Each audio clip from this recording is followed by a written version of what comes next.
Hello students, class 10th ICSC. हाँ जी, तो last class में हम लोग सीख रहे थे जेनेटिक्स। ओके, तो आप लोगों को कुछ फंडामेंटल टर्म्स बताई थी। तो वो एक बार रिकॉल कर लेते हैं ताकि आज की क्लास जो है वो आपको और अच्छे से क्लियर हो। बताया गया था कि आज उसका हम यूटिलाइजेशन सीखेंगे, तो ये रिवाइज कर लिए होंगे आप लोगों ने, आई जस्ट होप।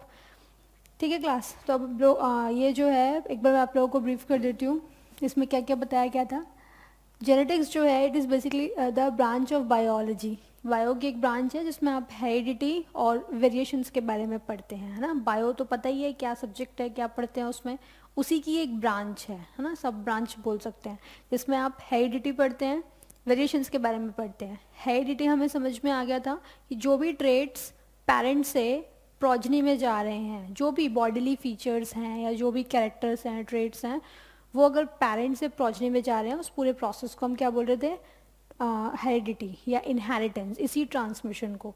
और आप लोग देखते ही हैं कोई भी एक जो कैटेगरी है, स्पीशीज़ हैं, उसमें सब इंडिविजुअल्स एक जैसे नहीं होते, सब एक दूसरे से अलग होते हैं, है ना। ह्यूमन बींग्स हम सारे एक दूसरे से अलग अलग हैं। वैसे तो सब देखने में ह्यूमन बींग्स ही हैं, इसमें कोई दो राय नहीं, है ना। सब एक दूसरे से लेकिन फिर भी अलग दिखाई देते हैं, चाहे वो किसी भी टर्म में दिखाई दे, लेकिन अलग दिखाई देते हैं। तो इसी को आप क्या बोलते हैं, अलग होने को हम क्या बोलते हैं, वेरिएशंस। डिफरेंसेस को बेसिकली यहाँ पर वेरिएशंस बोला जाएगा। फाइन, तो ये सब हमने सीखा, और ये दोनों चीज़ें हम किस में पढ़ते हैं, जेनेटिक्स में पढ़ते हैं। तो यहाँ पर जो जेनेटिक्स की फाउंडेशन थी, जो इनिशियली अब ये सब्जेक्ट तो काफ़ी काफ़ी अच्छे से डेवलप हो गया है, लेकिन इनिशियली जो था 19th सेंचुरी के आसपास, वहाँ पर जेनेटिक्स जैसा कोई सब्जेक्ट नहीं था। तो फाउंडेशन जो रेडी करी वो थे मेंडल। तो जो ग्रेगर जॉन मेंडल थे, G.J. मेंडल, तो इनको बहुत क्यूरियोसिटी थी कि ऐसा क्यों होता है कि लायन जो है उसकी जो प्रोजनी है वो लायन की तरह ही दिखती है ना, या जो पी प्लांट है उसकी प्रोजनी पी प्लांट की तरह दिखाई देती है, ह्यूमन की प्रोजनी ह्यूमन। तो ये जो क्वेश्चंस थे उसको फाइंड आउट करने के लिए उन्होंने रिसर्च मटेरियल किसको चूज़ करा, पी प्लांट को चूज़ करा, है ना। तो क्यों पी प्लांट को चूज़ करा, उसके रीज़न भी आप लोगों को बताए गए थे। क्या क्या रीज़न बताए थे, कि वो इजीली अवेलेबल है, शॉर्ट लाइफ स्पान है, इसलिए जल्दी रिजल्ट देगा, है ना। तीसरी बात आपको बताई थी कि सेल्फ पॉलिनेटिंग प्लांट है। सेल्फ पॉलिनेटिंग प्लांट मतलब आप लोगों ने क्लास 9th में पढ़ा था, जिसमें सेल्फ पॉलिनेशन हो तो फ्लावर्स यहाँ पे बाइसेक्सुअल होंगे या यूनिसेक्सुअल होंगे। सेल्फ पॉलिनेटिंग प्लांट के केस में यूनिसेक्सुअल और bisexual flower, bisexual flower, bisexual है तभी तो सेल्फ पोलिनेशन हो पा रहा है ना। तो इन सब रीजंस की वजह से उन्होंने पी प्लांट चूज़ करा, उसको अपना रिसर्च मटेरियल लिया, और ये फाइंड आउट करने की कोशिश करी कि कैसे पेरेंट्स से प्रोजनी में कैरेक्टर्स जाते हैं और हम ऐसे क्यों दिखाई देते हैं, मतलब कुछ डिफरेंट क्यों नहीं रिजल्ट आ रहा। ठीक है, आसान भाषा में। ओके क्लास की पी प्लांट जो है वो, उसके जो बच्चे हैं वो पी प्लांट की तरह क्यों दिखाई दे रहे हैं, किसी और प्लांट की तरह क्यों नहीं दिखाई दे रहे, ये फाइंड आउट करने की उन्होंने कोशिश करी। तो उन्होंने कुछ एक्सपेरिमेंट्स करे। जब भी अब रिसर्च मटेरियल चूज़ करा तो कुछ तो एक्सपेरिमेंट करेंगे कि इस पी प्लांट के पॉलन ग्रेन्स वहाँ डालेंगे, फिर रिजल्ट देखेंगे, फिर वहाँ के कहीं और डालेंगे, फिर रिजल्ट देखेंगे। तो इस तरीके से उन्होंने बहुत सारे एक्सपेरिमेंट्स करे। तो एक्सपेरिमेंट्स का जो भी कंक्लूजन निकला, उसको उन्होंने 3 लॉज में विभाजित कर दिया, 3 लॉज बना दिए कि लॉज ऑफ, जैसे law of dominance, law of segregation और लॉ ऑफ इंडिपेंडेंट असॉर्टमेंट। तो ये 3 लॉज जो हैं उन्होंने बना दिए, जो भी उन्होंने एक्सपेरिमेंट की अंडरस्टैंडिंग जानी, ठीक है, कंक्लूजन जाना। तो उन्हीं सब चीज़ों को यहाँ पर आप लोगों को पढ़ना है, और उन टर्म्स का यूटिलाइजेशन अब यहाँ पर इस तरीके से होगा। ओके क्लास, तो समझ में तो आ गया ना कि मेंडल ने क्या किया, क्यों किया और कैसे किया। तो जो भी एक्सपेरिमेंट्स थे उनका ही कंक्लूजन है ये लॉस। यही बताते हैं कि पेरेंट्स से प्रोजनी में कैरेक्टर्स जो ट्रांसमिट होते हैं इन्हीं लॉस को ध्यान में रखते हुए होते हैं। ठीक है, मोटे मोटे तौर पर हम इसको से समझ सकते हैं। तो ये चीज़ें हम लोगों ने पढ़ी थी लास्ट क्लास में, सब आपको ब्रीफ कर दिया। टर्म्स आप लोगों को याद होंगी, होमोजाइगस, हेट्रोजाइगस, मोनोहाइब्रिड, डाईहाइब्रिड, होमो फिनोटाइप, जीनोटाइप, ये सब चीज़ें। ओके, तो उनको एक बार आप लोग रिवाइज कर, भाई रिवाइज ज़रूर करते रहें आप लोग, क्योंकि मैंने आप लोगों को लास्ट क्लास में भी बोला था कि जेनेटिक्स के केस में रिवीजन सबसे इम्पॉर्टेंट है। तो जब भी जेनेटिक्स की क्लास हो आप लोग पिछला रिवाइज करके ही बैठें, अदरवाइज़ आगे की कहानी समझ में आने के चांसेस बहुत कम है। ठीक है क्लास, चलो।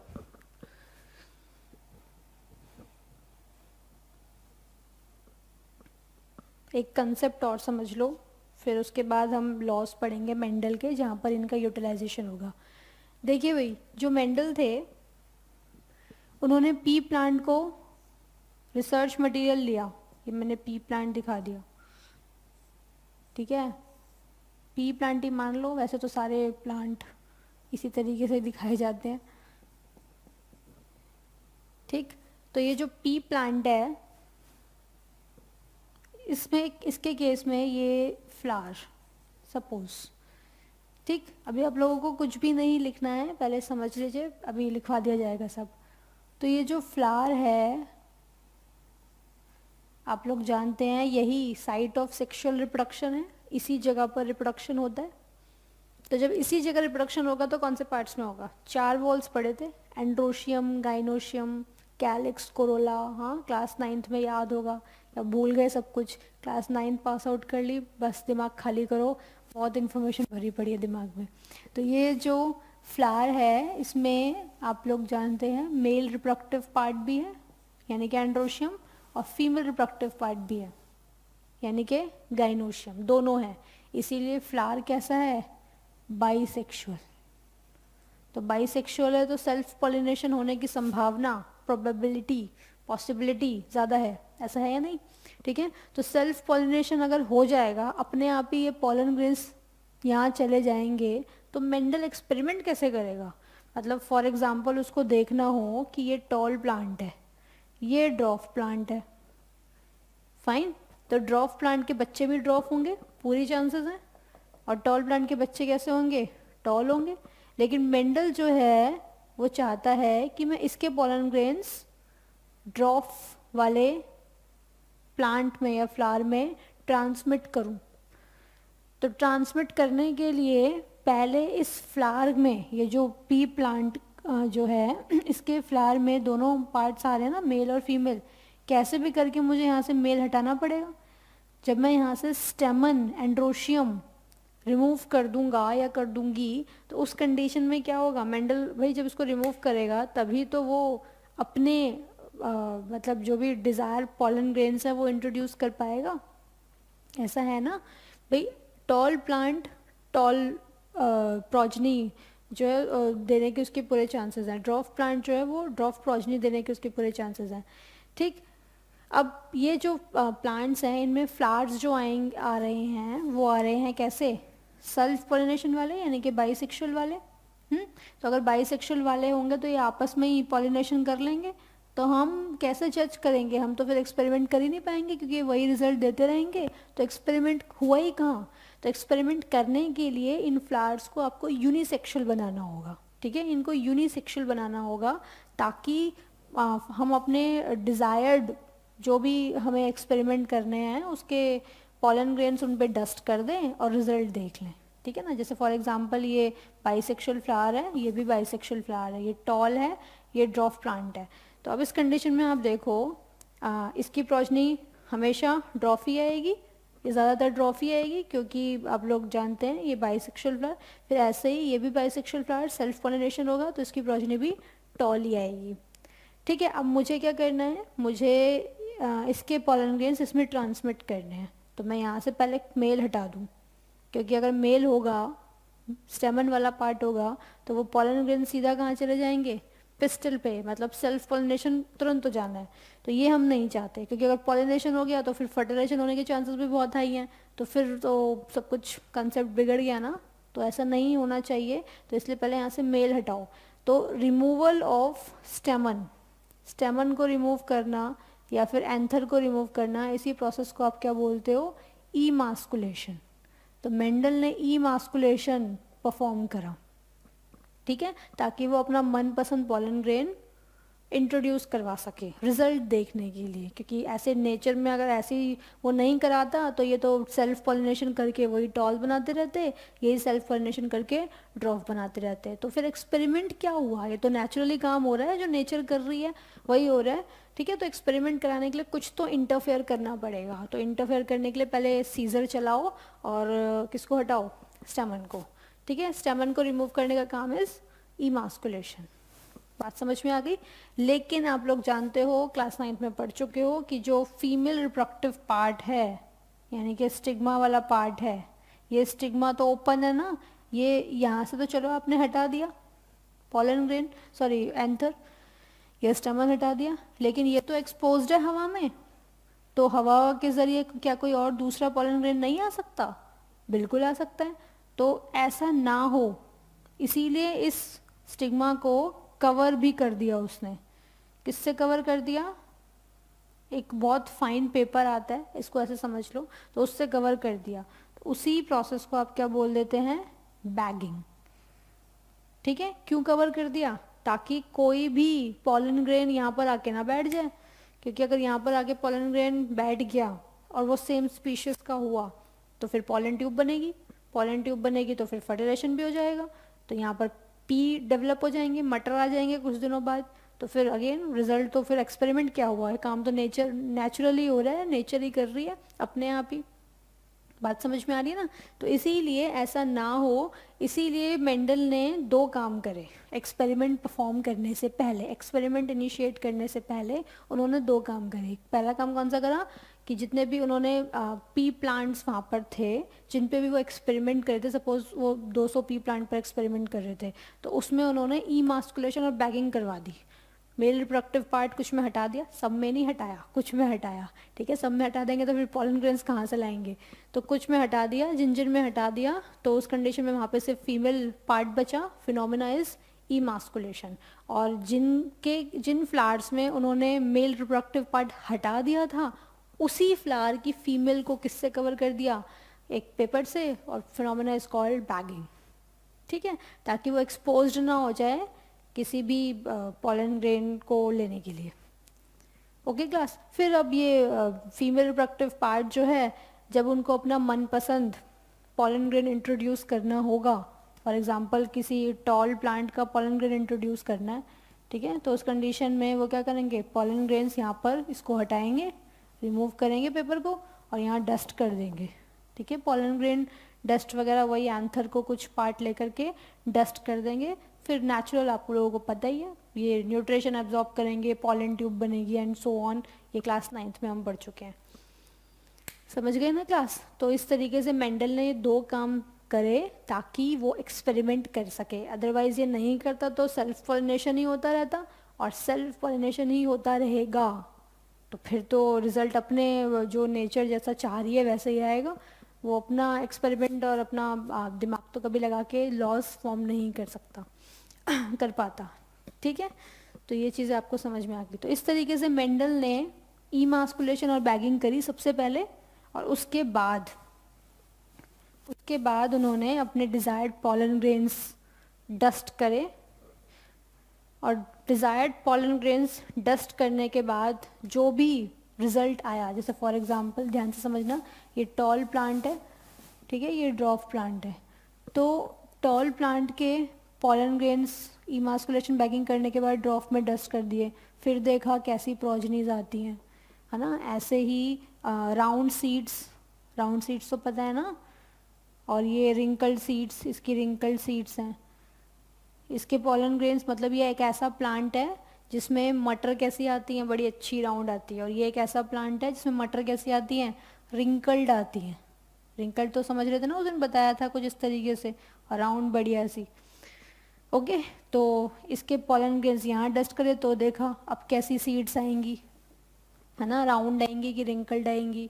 तो ये काम तभी पॉसिबल था जब इमास्कुलेशन बैगिंग हो पाती, अदरवाइज ये रिंकल्ड के फ्लावर्स सेल्फ पॉलिनेशन ही करते रहते हैं, ऐसे इसके सेल्फ पॉलिनेशन करते रहते, तो रिजल्ट हमें वैसा नहीं मिलता।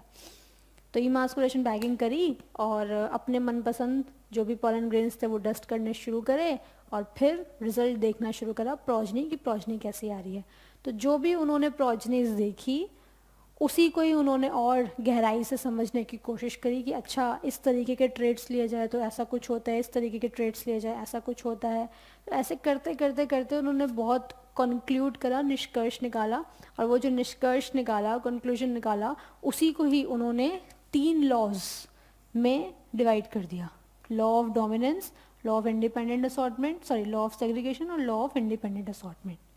समझ गए? तो ये पूरे एक्सपेरिमेंट का कंक्लूजन मैंने आप लोगों को बता दिया कि ऐसे करके उन्होंने बहुत एक्सपेरिमेंट्स करे और उसका जो भी कंक्लूजन था उसको लॉज में डिस्ट्रीब्यूट कर दिया, और यही लॉज हमें आज की क्लास में पढ़ने हैं वन बाय वन। तो law of dominance, segregation and then independent assortment. Okay class, चलो तो पहले ये इमास्कुलेशन और बैगिंग वाला पॉइंट लिख लो, उसके बाद मैं आप लोगों को आज फर्स्ट लॉ पढ़ाऊंगी, law of dominance.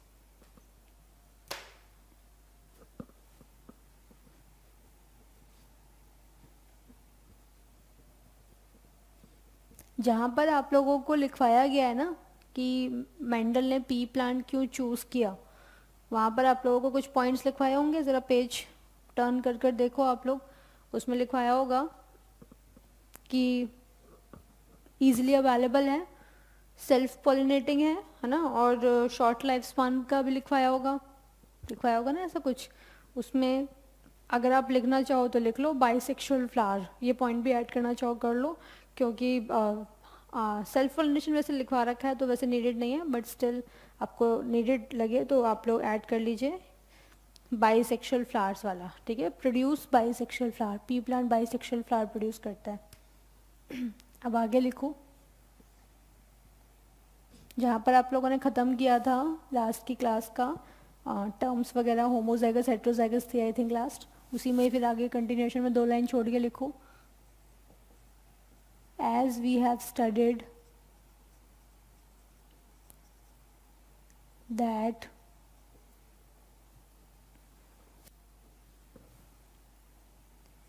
Mendel, sorry, as we have studied that pea plant is self-pollinating. Pea plant is self-pollinating.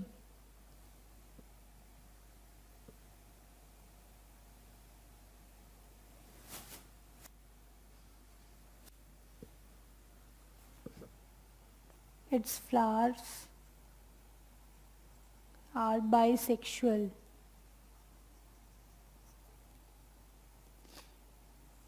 That is, both androecium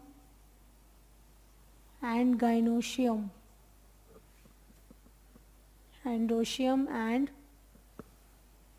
gynoecium is present.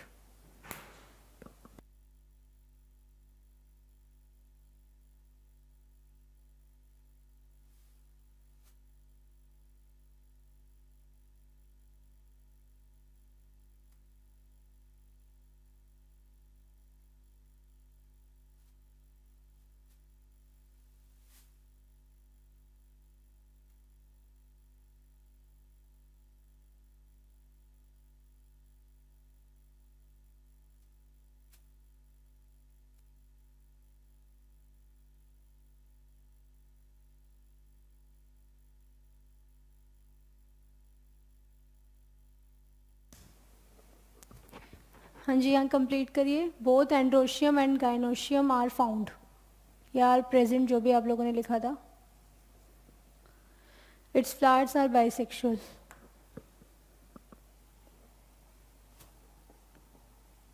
So, for experiments,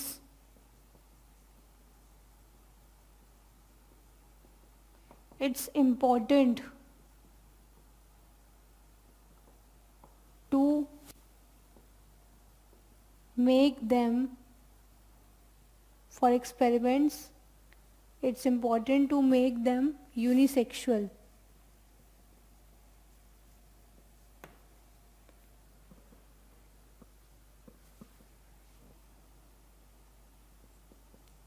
To obtain this, Mendel, to obtain this, Mendel did two activities.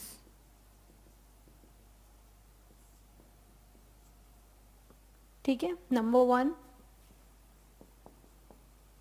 emasculation. emasculation, emasculation means removal of anther. ठीक है. स्टेमन भी लिख सकते हैं, ऐसा कुछ नहीं है. और दूसरा बैगिंग, इसमें लिखेंगे कवरिंग ऑफ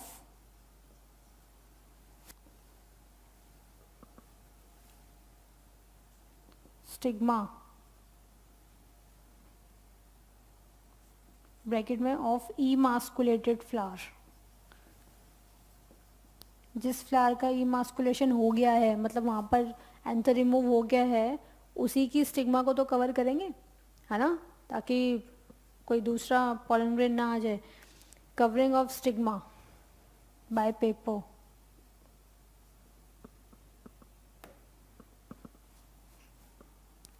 आगे लिख लेना, टू प्रिवेंट, कॉमा डाल के, to prevent unnecessary, sorry undesired, ये ज़्यादा अच्छा वर्ड है, undesired pollen grains.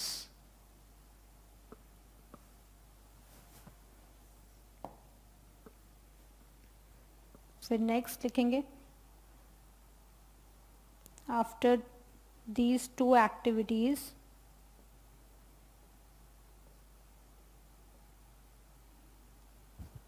Mendel could introduce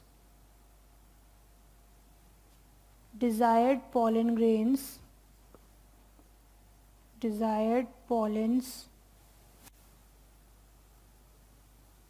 on stigma.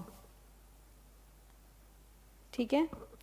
After these two activities, Mendel could introduce desired pollen grains on stigma of pea plant.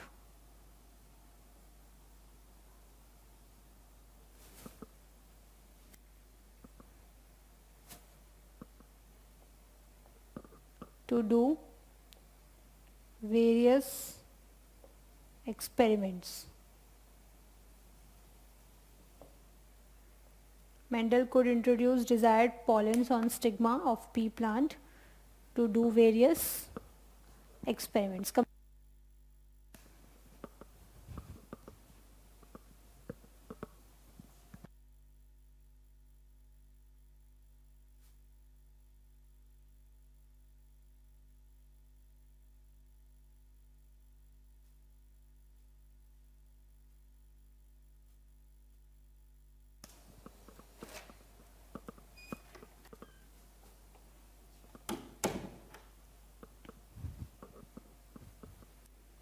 हाँ जी, done. तो मैंने आप लोगों को बता दिया कि जो फ्लावर हैं उनको उन्होंने इमास्कुलेशन किया उसका और बैगिंग किया.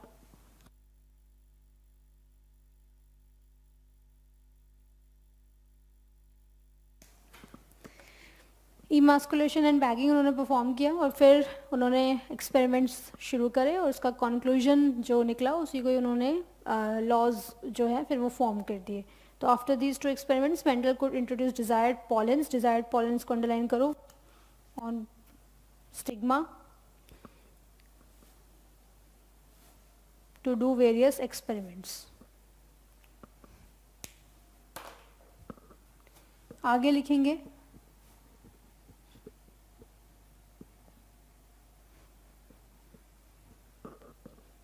अगले एरो डाल के लिखना इसी में ही, कंटिन्यूएशन में ही. The conclusion he got from various experiments on pea plant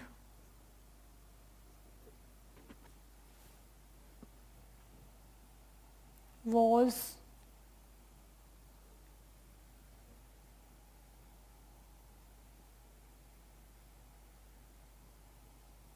The conclusion he got from various experiments on pea plant was transformed into laws of Mendel.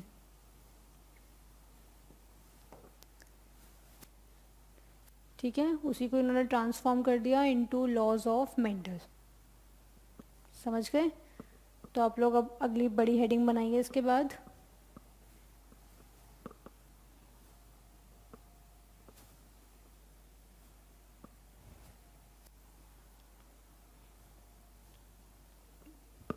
Mendel's laws,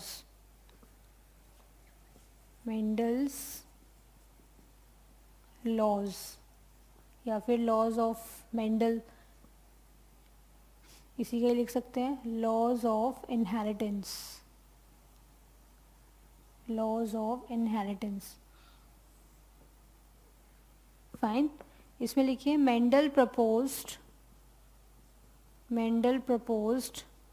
3 laws of inheritance, कि जो characters हैं वो parents से progeny में जा रहे हैं तो वो किन लॉज को ध्यान में रखते हुए ट्रांसफ़र होंगे, और एक्सपेरिमेंट्स के कंक्लूजन से उन्होंने पता लगाया, और वही लॉज अब आपको यहाँ पे देखने हैं। 3 लॉज ऑफ इनहेरिटेंस कौन कौन से? Number 1 law of dominance, law of segregation, law of independent assortment,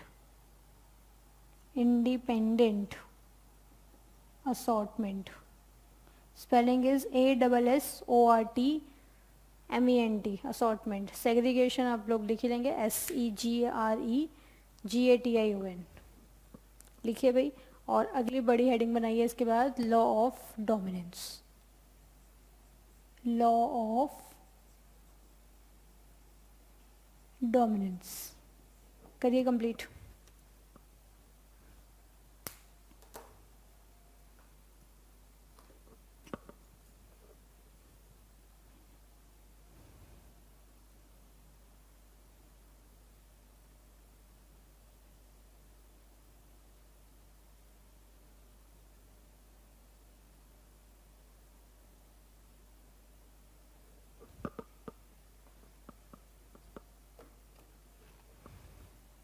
हाँ जी डन। चलो अब एक बार हम लॉ ऑफ डोमिनेंस समझ लेते हैं, उसके बाद आगे बात करेंगे इसमें क्या है क्या नहीं।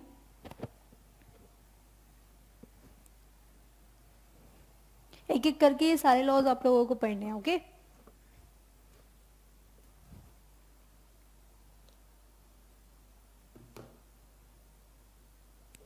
तो इसमें पहले आप लोग स्टेटमेंट लिखो लॉ ऑफ डोमिनेंस। इसमें लिखेंगे it states that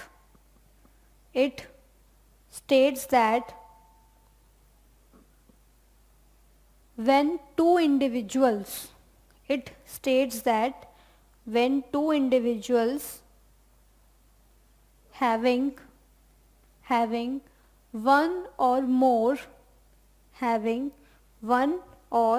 more sets of contrasting characters, sets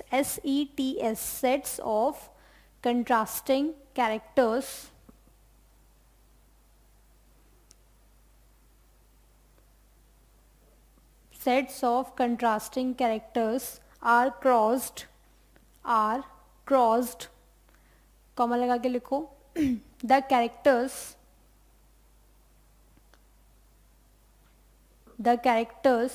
which appear in F1 generation,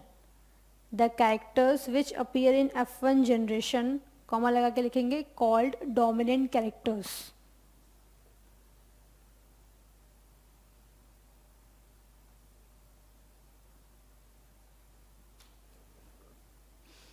called dominant characters, while the characters which do not appear in F1 generation,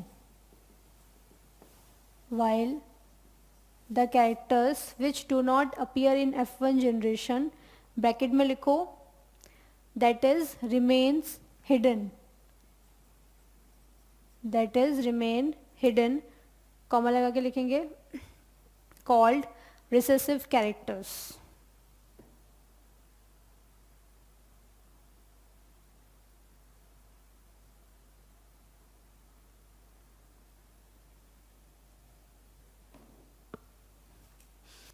that is remain hidden, comma लगा के लिखेंगे, called recessive characters. Recessive की spelling लिखी हुई है भाई, RESCESSIVE, recessive characters. और F1 आपको इस तरीके से लिखना है, ठीक है, कैपिटल F और नीचे 1, अभी बता रहे हैं ये क्या है। ओके, लिख लिया सब लोगों ने?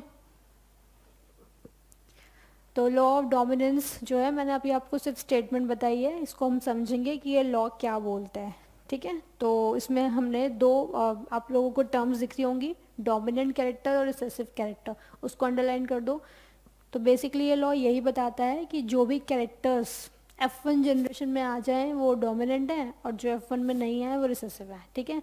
ये भी समझते हैं ये भी कि ये लॉ जो है ये एक्चुअल में बोलना क्या चाह रहा है, लेकिन इसको समझने के लिए हम पहले क्रॉस करेंगे, ठीक है। उसको आप बहुत ध्यान से समझना, वो जैसे समझ में आ जाएगा ये ऑटोमेटिकली कनेक्ट हो जाएगा।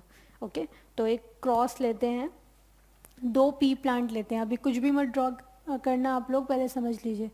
2 पी प्लांट लेते हैं, एक पी प्लांट ये रहा,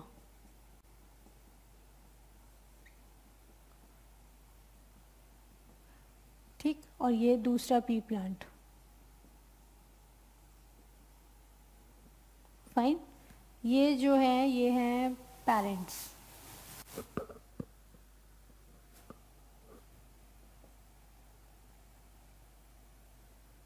ये इसको आप लोग यहाँ नीचे दिखा दो, पी प्लांट, पी प्लांट, ठीक है, पेरेंट्स। तो पेरेंट्स कैसे दिख रहे हैं, ये कैसा दिख रहा है आपको, टॉल।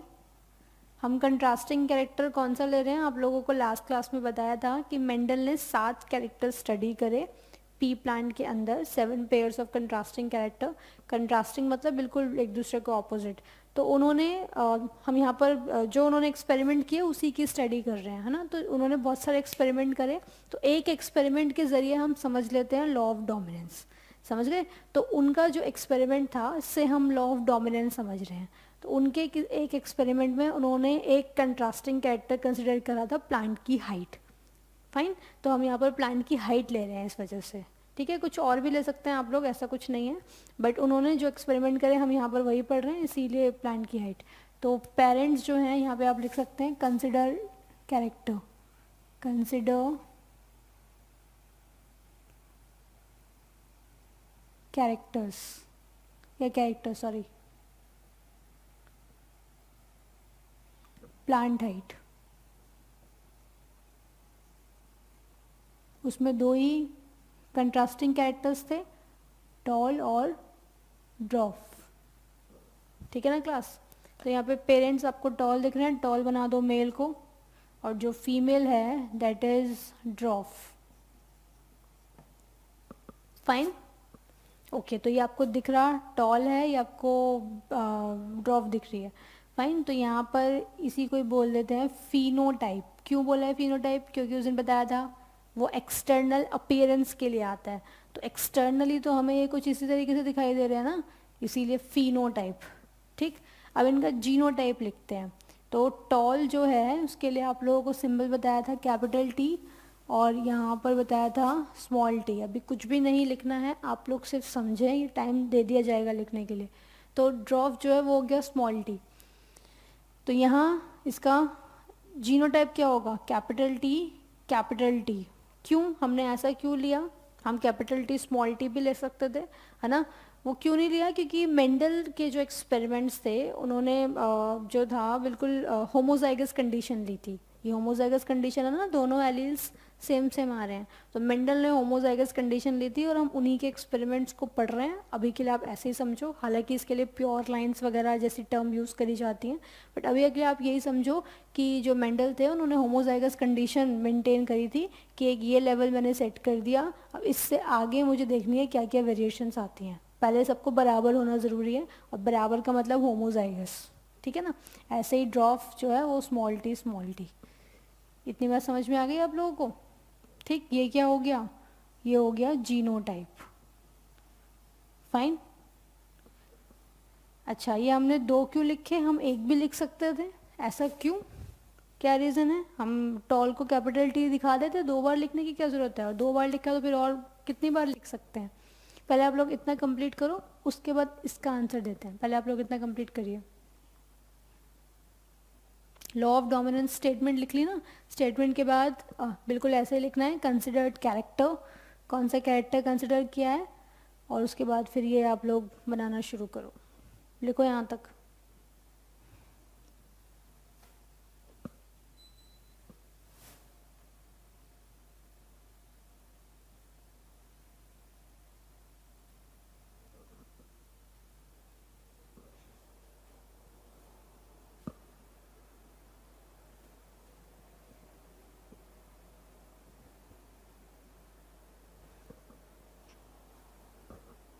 हाँ जी, क्लास डन। देखिए, आप लोग जानते हैं कि जब गैमेट्स बनते हैं, मियोसिस सब लोगों ने पढ़ रखी है, तो जब गैमेट्स बनते हैं तब आप लोगों को बताया गया था, सपोज़ ये कोई सेल है, इसमें 46 क्रोमोसोम्स हैं, तो पेयरिंग हो जाती है ना, 23 क्रोमोसोम्स, और ये 23 क्रोमोसोम पेयरिंग कर लेते हैं। फाइन। जैसे सपोज़ ये फर्स्ट क्रोमोसोम है, ये दूसरा क्रोमोसोम है, तो ये पेयरिंग हो जाएगी इनकी, साथ साथ आ जाएंगे होमोलोगस क्रोमोसोम्स, और फिर क्रॉसिंग ओवर होगा। ऐसा कुछ याद है ना? तो होमोलोगस क्रोमोसोम्स कितने एग्जिस्ट कर रहे हैं नंबर में? 2 एग्जिस्ट कर रहे हैं। फाइन। और होमो क्यों बोला जा रहा है? कि जो जीन यहाँ पर प्रेजेंट है, एलील यहाँ पर प्रेजेंट है, वही जीन यहाँ पर भी आएगा। फॉर एग्जाम्पल, अगर यहाँ पर हाइट का जीन प्रेजेंट है, तो यहाँ भी क्या आएगा, हाइट का जीन ही प्रेजेंट आएगा होगा। लेकिन अब वो अलग बात है, यहाँ पे हाइट का एलील सपोज टी है, और यहाँ पर हाइट का एलील क्या है, स्मॉल टी। ये अलग बात है। एलील अलग हो सकते हैं, एलील अलग हो सकते हैं, लेकिन जीन जो है वो सेम होना चाहिए। तो जीन अगर सेम है, शेप अगर सेम है, साइज अगर सेम है ना, तो उन्हीं क्रोमोसोम्स को आप होमोलोगस क्रोमोसोम्स बोल रहे थे। तो जीन्स यहाँ पर सेम हुए, सेम दिख रहे हैं ना आप लोगों को। ऐसे में यहाँ पर कुछ मान लो IQ का जीन दिखा दूँ, तो यहाँ पर भी वो वही होगा। ओके, तो ये जो जीन प्रेजेंट होते हैं सेम जगह पर, तो ये क्रोमोसोम हो गए होमोलोगस, जो कि नंबर में 2 ही होते हैं, लेकिन उनमें एलील कोई भी हो सकता है। साइन, कैपिटल टी भी हो सकता है, स्मॉल टी भी हो सकता है, कोई भी हो सकता है, तो इसीलिए ये 2 दिखाए गए हैं नंबर में। तो अगर ये कैपिटल टी है, तो आप लोग देख रहे हैं यहाँ पर भी, यहाँ कैपिटल टी होगा फिर, और यहाँ पर भी क्या होगा, कैपिटल टी। ओके, ऐसे स्मॉल टी है, तो वहाँ पर एक जगह अगर स्मॉल टी, दूसरी जगह भी क्या रहा होगा, स्मॉल टी। ठीक है, ये स्मॉल टी कोई हमारे क्रोमोसोम पे लिखा नहीं होता, ये सीक्वेंस होता है। आप लोग पूरा सेकंड चैप्टर पढ़ चुके हैं, उसमें आप लोग जानते हैं कि क्रोमोसोम में डीएनए है, डीएनए में सीक्वेंस है ना, किसका, नाइट्रोजनस बेसिस का, जो जीन बनाता है। तो बस वही सीक्वेंस में थोड़े बहुत चेंजेस होंगे तो स्मॉल टी हो गया, और अगर कुछ अलग चेंजेस होंगे तो क्या क्या हो गया, कैपिटल टी हो गया। ठीक है, वो सीक्वेंस के ऊपर बात आ जाती है, तो इसको इस तरीके से आप कनेक्ट करना। तो यहाँ पे मैंने आपको 2 बातें बताई, एक तो ये नंबर, ये हम एलील्स 2 ही क्यों लिखते हैं, हम और भी तो capital T capital T capital T capital T ऐसे करके लिख सकते थे, लेकिन हम ये 2 ही लिखते हैं बिकॉज होमोलोगस क्रोमोसोम्स कितने होते हैं, एग्जिस्ट करते हैं नंबर में, 2 एग्जिस्ट करते हैं। और दूसरी बात आपको क्या बताई कि ये जो एलील्स यहाँ पर, ये जो जीन यहाँ दिखाए जाते हैं, इनके एलील्स जो हैं वो डिफ़र कर सकते हैं, लेकिन जीन जो हैं वो सेम ही रहेंगे। ठीक है, और ये कैपिटल टी स्मॉल टी ये कोई टर्म्स बेसिक तो हमने नाम दे दिया है, लेकिन बेसिकली सीक्वेंस होता है ना, जो क्रोमोसोम में सीक्वेंस आ रहा है, जीन में जो सीक्वेंस आ रहा है, डीएनए में जो सीक्वेंस आ रहा है, उसी सीक्वेंस को हम इन फॉर्म्स में रिप्रेजेंट करते हैं। समझ गए आप सब लोग? चलो भाई, याद है ना सेकंड चैप्टर में हम लोगों ने पढ़ा था कि जो डीएनए है इसमें कुछ ना कुछ सीक्वेंस है। तो यहाँ एक सीक्वेंस हो गया तो कैपिटल टी, मान लो यहाँ पर आ रहा है ACGA TA। ठीक है, इस तरीके से कोई सीक्वेंस आ रहा है, यहाँ पे इसका कॉम्प्लीमेंट्री आप लोग लिख सकते हैं, ये सब पढ़ाया हुआ है, ए के कॉम्प्लीमेंट्री क्या आएगा, सी के कॉम्प्लीमेंट्री क्या आएगा, फाइन। ऐसे ही ये मैंने दूसरा दिखा दिया, तो यहाँ पर फॉर एग्जांपल ए सेम है, सी भी सेम है, जी की जगह सी आ गया, बाकी सारा कुछ सेम है, ठीक है। लेकिन डिफरेंस किसने क्रिएट कर दिया, सी ने, तो आपने इसको क्या नाम दे दिया, स्मॉल टी, इसको नाम क्या दे दिया, कैपिटल टी। तो इस तरीके से आप इसको समझ सकते हैं। तो कैपिटल टी स्मॉल टी जो है ये हमने सिंबल्स दिए हैं, लेकिन ये जो अलग अलग एलील्स बनते हैं, ये अलग अलग एलील्स एक ही जीन के, मान लो ये जीन बना हाइट का, ये भी जीन बना हाइट का, लेकिन उसके अलग अलग एलील्स कैसे बन गए, change in the DNA sequence. Okay fine. तो ये दो बातें आप लोग ज़रूर ध्यान रखना, मैं अभी बाकी लिखवा दूंगी। आप लोगों को ये भी समझ में आ गया होगा, दो क्रोमोसोम्स की वजह से, होमोलोगस क्रोमोसोम की वजह से ये दो दिखाए हैं एलील्स नंबर में। हाँ जी, तो मियोसिस की बात चल रही थी, होमोलोगस क्रोमोसोम्स वहीं आते हैं। तो जब मियोसिस होगी तो गैमेट्स बनेंगे, ठीक है। तो ये वाला एलील चला जाएगा एक गैमेट में, और ये वाला एलील चला जाएगा दूसरे गैमेट में। ऐसा होगा ना, मियोसिस के टाइम पे अलग अलग हो जाते हैं। एनाफेज, तो एनाफेज में क्या हो रहा था कि ये जो क्रोमोसोम है ये एक पोल पे, ये क्रोमोसोम दूसरे पोल पर। तो अगर ये कैपिटल टी लेके वहाँ जा रहे हैं तो ये भी कैपिटल टी लेकर के दूसरे पोल पर आ रहा है, ठीक है। तो ये हो गया gamete formation, meiosis. Gamete formation जो कि कहाँ पर होता है, मियोसिस में। मियोसिस, अभी कुछ भी मत लिखो, अभी मिल जाएगा टाइम आप लोगों को। गैमेट्स बने capital T capital T. Male body में तो स्पर्म्स बनेंगे, इसलिए स्पर्म की फॉर्म में दिखाया है। अब फीमेल बॉडी पे बात कर लेते हैं, यहाँ पर स्मॉल टी स्मॉल टी, ठीक है क्लास। वही एनाफेज हुआ और वो चले गए अपने अपने पोल्स पे। ओके, ये बन गए गैमेट्स, तो गैमेट्स लिख दीजिए यहाँ पर। अब नेक्स्ट स्टेप क्या होता है, जब गैमेट्स बन जाते हैं तो फिर फर्टिलाइजेशन भी होता है ना, पॉलिनेशन होगा, फर्टिलाइजेशन होगा। तो ये गैमेट्स बन गए हैं, जैसे वही पॉलन ग्रेन्स में बनेंगे, तो प्लांट बॉडी में पढ़ रहे हो तो गैमेट्स कहाँ बनेंगे, पॉलन ग्रेन्स के अंदर स्टोर्ड है। और ऐसे ही ओवम जो है वो बैठा हुआ है एम्ब्रियो सेक में, याद करो क्लास 9th की बातें थोड़ी रिकॉल करो भाई क्लास। तो वहाँ पे कुछ ओवरी वाला पार्ट था, ओवरी वाले पार्ट में ओव्यूल था, और ओव्यूल में एम्ब्रियो सेक था, यहाँ पर एग था, ठीक है। तो एग इस तरीके से वहाँ बैठा हुआ है।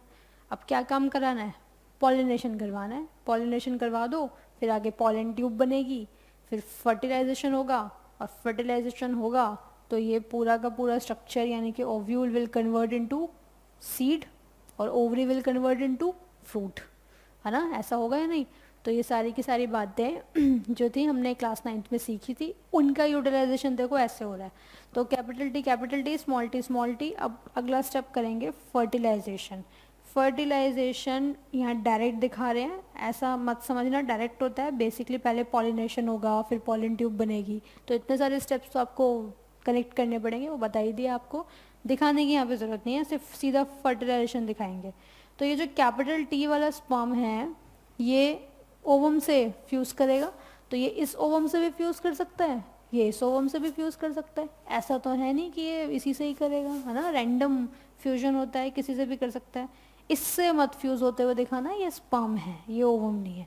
तो ये वाला जो है इसको आप इस तरीके से फ्यूज़ होते हुए दिखाएं। तो यहाँ पे क्या कॉम्बिनेशन बना, कैपिटल टी स्मॉल टी। फिर इसी स्पर्म को आप इस वाले ओवम से फ्यूज होते दिखाएं, तो यहाँ पर कॉम्बिनेशन बना कैपिटल टी स्मॉल टी। फिर यहाँ कॉम्बिनेशन कौन सा बना, अब ये वाला स्पर्म उठाओ, अब ये वाला स्पर्म इस वाले ओवम से भी फ्यूज कर सकता है, इस वाले ओवम से भी फ्यूज कर सकता है, इससे मत करा देना, ये स्पर्म है, ठीक है। तो ये स्पर्म का अगर हमने इससे फ्यूजन करवाया तो combination will be capital T small T, और फिर इसका कॉम्बिनेशन बनाया तो कैपिटल टी स्मॉल टी। देख रहे हैं लाइंस कैसे बनानी है, कन्फ्यूजन बिल्कुल मत होना। देखो यहाँ पे क्या है, ये जो गैमेट्स दिखाए गए हैं, इन्हीं गैमेट में पहला गैमेट कंसिडर करें, ये गैमेट फीमेल गैमेट के किसी भी गैमेट से फ्यूज़ कर सकता है, ठीक है। और जो भी फ्यूज़ करके रिजल्ट आ रहा है वो हमने लिख दिया। ऐसे फिर इसको उठाएंगे और इसका फ्यूजन करवाएंगे और फिर कॉम्बिनेशन देखेंगे, ठीक है। तो ये जो हमें मिले हैं ये सारे क्या हैं, जीनोटाइप है या फिनोटाइप हैं? ये सब क्या हैं, जीनोटाइप है ना। और अब हम इनका क्या लिखेंगे, फिनोटाइप लिखेंगे। तो आप लोग पहले कैपिटल टी स्मॉल टी का मुझे बताओ कि अगर एक भी कैपिटल टी आ गया, ठीक है, तो उस कंडीशन में फिनोटाइप क्या हो जाएगा, टॉल। तो यहाँ लिख देंगे हम टॉल। ऐसे ही यहाँ पर एक भी कैपिटल टी आ गया तो टॉल, एक भी कैपिटल टी आ गया तो टॉल, अगेन यहाँ पर टॉल। फाइन। ड्रॉप होने के लिए कैपिटल टी का एब्सेंट होना ज़रूरी है, यानी कि स्मॉल टी वाली कंडीशन आनी चाहिए तभी ड्रॉप होगा। अदरवाइज कैपिटल टी वाली कंडीशन या कैपिटल टी स्मॉल टी वाली कंडीशन में टॉल ही रहेगा। ठीक है, तो अगर एक भी कैपिटल टी आ रहा है तो फिनोटाइप क्या रहेगा, टॉल। फाइन। तो ये जो जनरेशन आई है ये कौन सी जनरेशन होगी, ये जनरेशन होगी F1 जनरेशन। F1 जनरेशन मतलब क्या हुआ इसका समझते हैं, पहले इतना आप लोग कॉपी करो।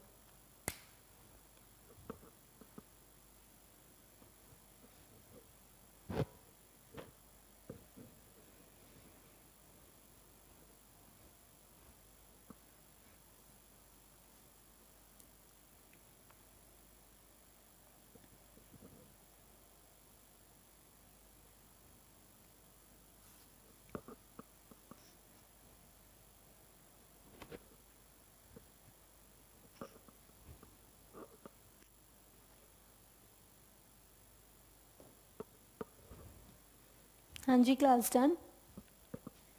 देखिए भाई, तो पेरेंट्स जो थे उनके बाद जो प्रोजनी आती है वो होती है पहली जनरेशन, फिर इनकी जो प्रोजनी आएगी वो होगी दूसरी जनरेशन। तो फर्स्ट के लिए आपने बोल दिया F1 जनरेशन, फिर उसके बाद जो इनसे प्रोजनी डेवलप होगी वो F2 जनरेशन। यहाँ पे F का मतलब जो है ये होता है फीलियल, इसको कहीं अलग से आप लोग लिख लो, अपने जो कॉपी का पेज है उसके टॉप पे लिख लो। F का मतलब यहाँ पे फीलियल है, FILIAL, और फीलियल का मतलब होता है सन या फिर प्रोजनी। ठीक है, तो F1 जनरेशन मतलब पेरेंट्स के बाद जो जनरेशन है, जैसे सपोज आप लोगों के पेरेंट्स हैं, अब आप लोग जो है that is F1 generation. Clear, इस तरीके से हम समझ सकते हैं। ये बस एक एग्जांपल दिया है। तो यहाँ पे F1 जनरेशन में ये कैपिटल टी स्मॉल टी जो है ये सब क्या हो गए, पहली लाइन में आपने क्या लिखा है, कैपिटल टी स्मॉल टी यानी कि जीनोटाइप, और अगली लाइन में आपने क्या लिखा, सारे के सारे कैसे हैं, टॉल हैं। तो टॉल को जहाँ पर आपने टॉल दिखाया है दूसरी लाइन में वहाँ लिखेंगे ब्रैकेट में फिनोटाइप, वो फिनोटाइप है। देख कैसे रहा है, फिनोटाइप। ठीक है क्लास, तो ये था F1 जनरेशन। अब आगे हम नेक्स्ट जो स्टेप आता है इसी क्रॉस में, ये ज़रूर लिख लेना भाई फीलियल क्या है ये। अगला स्टेप जो आता है वो आता है सेल्फिंग, सेल्फिंग या फिर इनब्रीडिंग। ठीक है, इसका मतलब क्या होता है, cross among the individuals of same generation, individuals of same generation, यानी कि एक ही जनरेशन है F1 जनरेशन, इन्हीं के अलग अलग इंडिविजुअल्स, जैसे ये एक इंडिविजुअल है, ये एक इंडिविजुअल है, ये एक इंडिविजुअल है, ये एक इंडिविजुअल है। ठीक है, 4 इंडिविजुअल्स दिखा दिए। इन्हीं इंडिविजुअल्स के बीच में आपस में क्रॉस कराना इज कॉल्ड इनब्रीडिंग या फिर सेल्फिंग। ठीक है, इसको आप लोग एक बार कंप्लीट करो, ये क्या है, इसके बाद हम इसको डिटेल में देखते हैं। कंप्लीट कर लीजिए भाई चार्ट अलॉन्ग विद सेल्फिंग।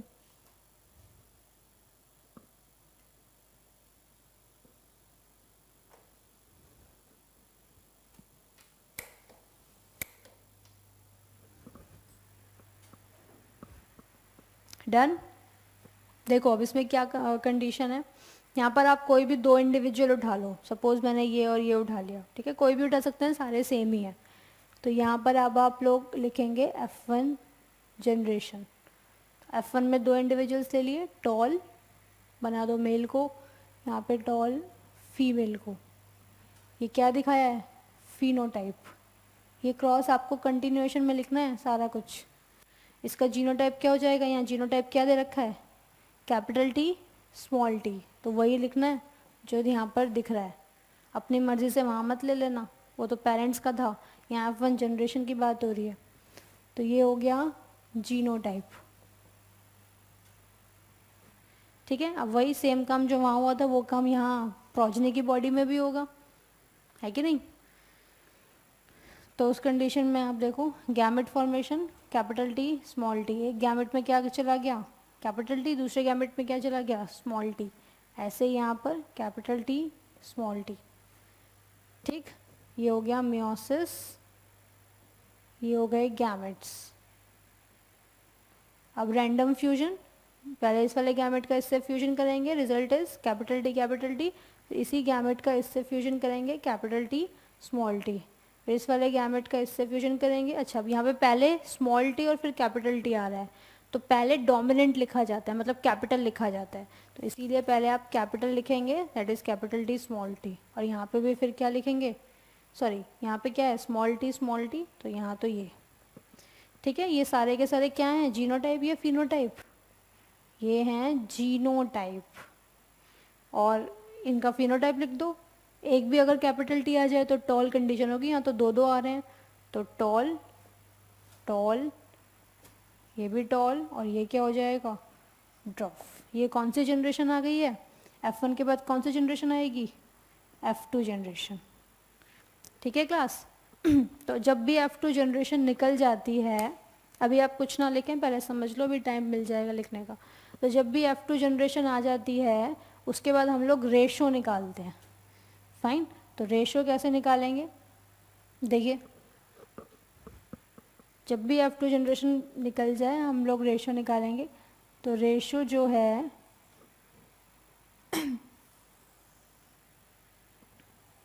दो तरीके का होता है, एक होता है फिनोटाइपिक रेशो और दूसरा होता है जीनोटाइपिक रेशो। तो फिनोटाइप्स, टॉल का नंबर देख लो और ड्रॉफ का नंबर देख लो। तो टॉल कितने दिख रहे हैं? टॉल कितने हैं? 3, और ड्रॉफ कितने हैं? 1। ऐसे genotype capital T small T. ये बताओ कितने हैं नंबर में? कैपिटल टी कितना है? 1। कैपिटल टी स्मॉल टी कितना है नंबर में? 2। और ये कितना है? 1। तो जीनोटाइपिक रेशो कितना हुआ? 1:2:1। ये याद रखना है आपको। और टॉल और ड्रॉफ फिनोटाइपिक रेशो कितना हुआ? 3:1। ओके, तो फिनोटाइपिक रेशो को ही आप और क्या बोलते हैं? Monohybrid ratio, monohybrid phenotypic ratio. या इसको आप रहने दो, ऐसे लिखने की ज़रूरत नहीं है, इतना ही काफ़ी है। ठीक है, क्लास समझ में आ गया? तो क्रॉस तो आप लोगों को क्लियर है क्या है क्या नहीं, मैं एक बार ब्रीफ कर देती हूँ, फिर आप लोग नोट डाउन कर लेना। तो मेंडल का जो लॉ था पहले समझ लो, फिर नोट डाउन करते रहना। तो जो मेंडल का फर्स्ट लॉ था वो था लॉ ऑफ डोमिनेंस। वो क्या बोलता है कि जब भी हम दो पेरेंट्स कंसिडर करें कंट्रास्टिंग कैरेक्टर वाले, कंट्रास्टिंग कैरेक्टर का मतलब एक अगर टॉल है तो एक कंप्लीट ड्रॉप होना चाहिए। ठीक है, तो कंट्रास्टिंग कैरेक्टर दिख रहा है आप लोगों को। तो अगर हम दो पेरेंट्स कंसिडर करें कंट्रास्टिंग कैरेक्टर वाले, ठीक, उनको क्रॉस करवाएं। यहाँ पे क्रॉस आप देखो, हम एक ही कैरेक्टर स्टडी कर रहे हैं, तो ये पूरा क्रॉस कैसा होगा? मोनोहाइब्रिड होगा कि डाईहाइब्रिड होगा? एक ही कैरेक्टर कंसिडर किया है, उसी की स्टडी चल रही है, मोनोहाइब्रिड होगा। ठीक है, तो मोनोहाइब्रिड क्रॉस जो है वो यहाँ पर दिखा रखा है। तो अब आप लोग यहाँ पर देखिए कि जो पेरेंट्स हैं उनके कंट्रास्टिंग कैरेक्टर हमने देख लिए, हाइट वाला पार्ट ले लिया, इनको क्रॉस करवाया। क्रॉस मतलब वही पॉलिनेशन, फर्टिलाइजेशन एंड ऑल, ये सब चीज़ें। तो क्रॉस करवाने के बाद हमने देखा प्रोजनी कैसे आ रही है। ओके, तो ये जो प्रोजनी आई है आफ्टर पेरेंट्स, उसको बोला गया F1 जनरेशन। सारी की सारी प्रोजनी कैसी आई? टॉल आई, सारी की सारी टॉल आई। तो जो कैरेक्टर F1 जनरेशन में आ जाए उसे आप क्या बोलेंगे? Dominant character. और जो F1 में नहीं आए लेकिन बाद में आ जाए, यानी कि F2 जनरेशन में आ जाए, उसे आप क्या बोलेंगे? Recessive character. इसलिए आप देखो ड्रॉप वाला जो कैरेक्टर है वो F1 में नहीं आया, ठीक है, वहाँ तो छुप गया, लेकिन किस में आ गया, F2 में आ गया। तो जो F1 में नहीं आ रहा, F2 में आ रहा है या किसी भी आगे की जनरेशन में आ रहा है, उसे आप क्या बोल रहे हैं, रिसेसिव कैरेक्टर। ठीक है, तो law of dominance basically recessive और डोमिनेंट कैरेक्टर समझाता है। तो डोमिनेंट कैरेक्टर वो कैरेक्टर होते हैं जो F1 में अपीयर हो जाते हैं, और रिसेसिव कैरेक्टर वो जो F1 में अपीयर नहीं हो पाते, आगे की किसी जनरेशन में अपीयर होते हैं, उसे बोलते हैं रिसेसिव कैरेक्टर। ठीक है, तो ये डोमिनेंट और रिसेसिव को समझाने का एक लॉ था, तो पूरा आप लोगों को बता दिया है। तो यहीं से आप स्टार्ट करेंगे, F1 जनरेशन आएगी, फिर F2 जनरेशन बनाने के लिए F1 के इंडिविजुअल्स को ले लिया, एक ही जनरेशन के मेंबर्स हैं, उन्हीं के बीच में क्रॉस करवाना है इस इनब्रीडिंग या सेल्फिंग, है ना। तो इन दोनों में से किसी, चारों में से किसी को भी दो को कंसिडर कर लिया हमने, और उसके बाद वही जो काम वहाँ किया था सेम काम यही, इनकी बॉडी में मियोसिस चलेगी, गैमेट्स बनेंगे, मियोसिस चलेगी, गैमेट्स बनेंगे, देन रैंडम फ्यूजन। तो जो generation I that is F2 generation. ठीक है क्लास, समझ गए सब लोग? ये F2 जनरेशन कैसे आएगी, ये जो मेल गैमेट है, फीमेल गैमेट है, फीमेल फ्लावर में पहुंचाया जाएगा, उसके बाद वही सीड बनेगी, सीड को मिट्टी में बोएंगे, नए प्लांट बॉडी बनेगी। तो नई प्लांट बॉडी में से कैसे है, 3 तो टॉल आ गए, और बाकी कैसे आए, ड्रॉप आए, इस तरीके से। फिर जब F2 जनरेशन आप निकाल लें तो रेशो ज़रूर निकालें। तो फिनोटाइप का ratio is phenotypic ratio, genotype का रेशो इज़ जीनोटाइपिक रेशो। तो वो रेशो आप देख लीजिए नंबर में कितने आ रहे हैं F2 के, F2 को ही ध्यान में रखते हुए रेशो निकालना है, और फिर ये सारा कुछ आ गया रेशो। तो कोई आपसे पूछे फिनोटाइपिक रेशो इज़ 3:1 और जीनोटाइपिक रेशो इज़ 1:2:1, तो ये रेशो जो है मोनोहाइब्रिड है, फॉर मोनोहाइब्रिड क्रॉस। ठीक है, क्योंकि हमने एक ही कैरेक्टर कंसिडर किया है ना, इस वजह से। अब आप लोग कंप्लीट कर लीजिए पूरा का पूरा क्रॉस, लॉ ऑफ डोमिनेंस खत्म हो गया। वो 2 चीज़ें मैं आप लोगों को और मेंशन करा देती हूँ जो स्टार्टिंग में बताई गई थी, वो भूल जाएंगे आप लोग, पहले इतना कंप्लीट कर लो।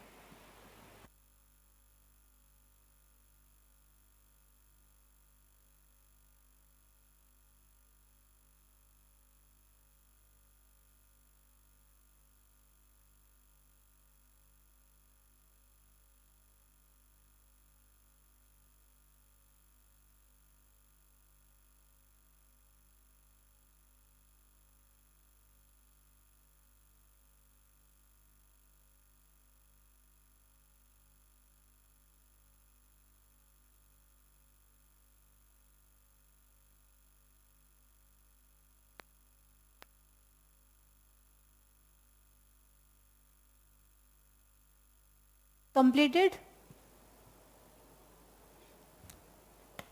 चलिए अब इसको आगे लिख लीजिए।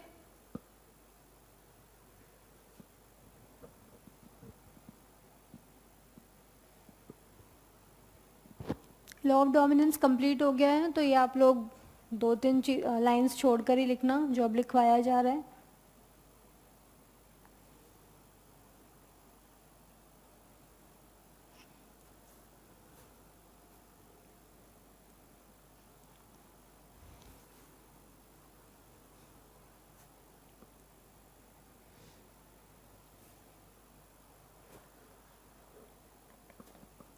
इसमें लिखो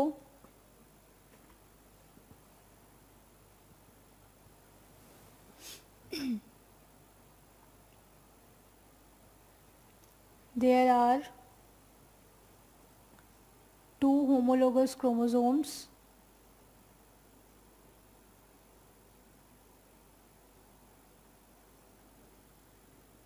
hence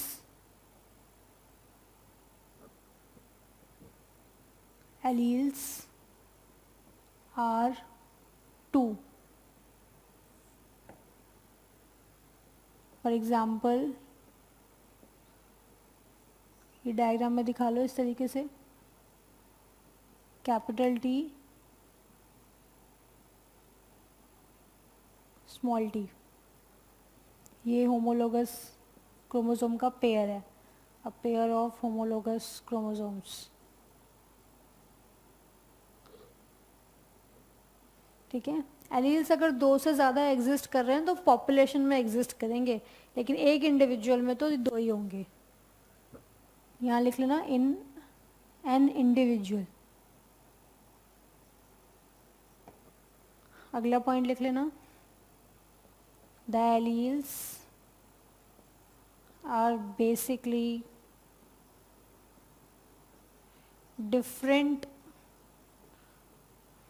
sequence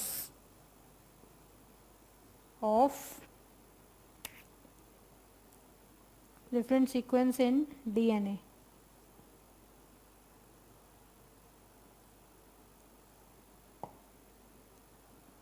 ठीक है, फॉर एग्जाम्पल, ये बस एक एग्जाम्पल है, तो आप लोग दिखाना चाहें बिल्कुल दिखा लीजिए इस तरीके से। एक सीक्वेंस लिख लो, TACG, इसको ऐसे लिखा होगा, TACGAT। ठीक है, ये एक सीक्वेंस है। और सॉरी, ये इस तरीके से दूसरा सीक्वेंस है,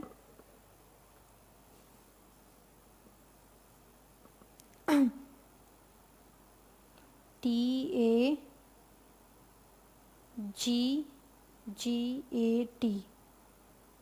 ठीक है, तो यहाँ पर आप देख रहे हैं C और यहाँ देख रहे हैं G। Sequence changed,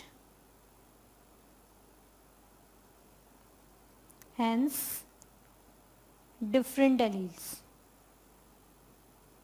alleles are formed। समझ के भाई क्लास, कि अलग अलग एलील्स कैसे बनेंगे, कि ज़रा सा सीक्वेंस चेंज हुआ, एलील्स अलग अलग फॉर्म्ड हो गए, जबकि दोनों ही कॉमन जीन थे। कौन सा जीन था, सपोज ये आप लोग ले लो, ठीक है, जीन कौन सा था, हाइट, ऐसे ले लीजिए, बनाइए डायग्राम।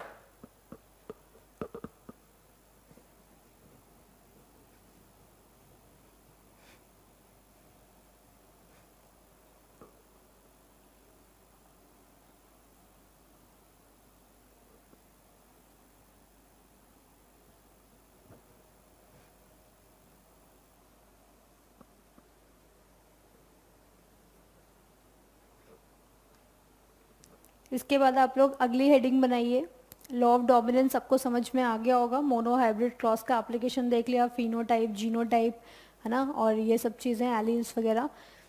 अब आप लोग सेकंड जो है लॉ की हेडिंग बना लो, law of segregation. Law of segregation, इसी को ही बोलते हैं law of purity of gametes. Law of purity of gametes, law of segregation और law of purity of gametes. ठीक है क्लास, तो इसमें लिखेंगे statement, it states that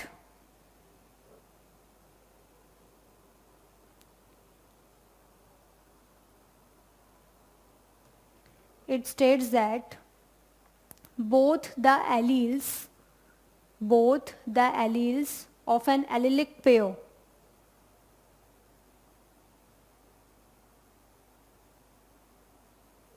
both the alleles of an allelic ALLELIC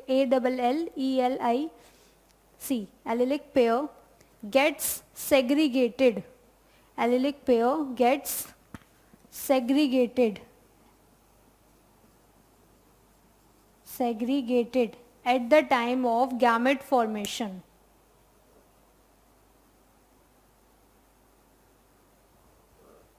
At the time of gamete formation, and paired condition gets restored, and paired condition of alleles लिख लो, ठीक है, paired condition of alleles gets restored after fertilization.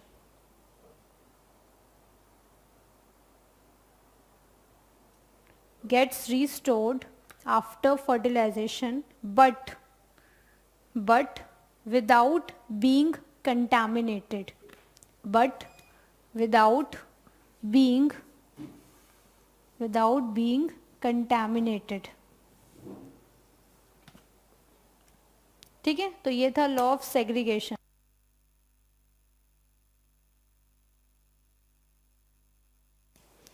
ठीक है class, ये था law of segregation.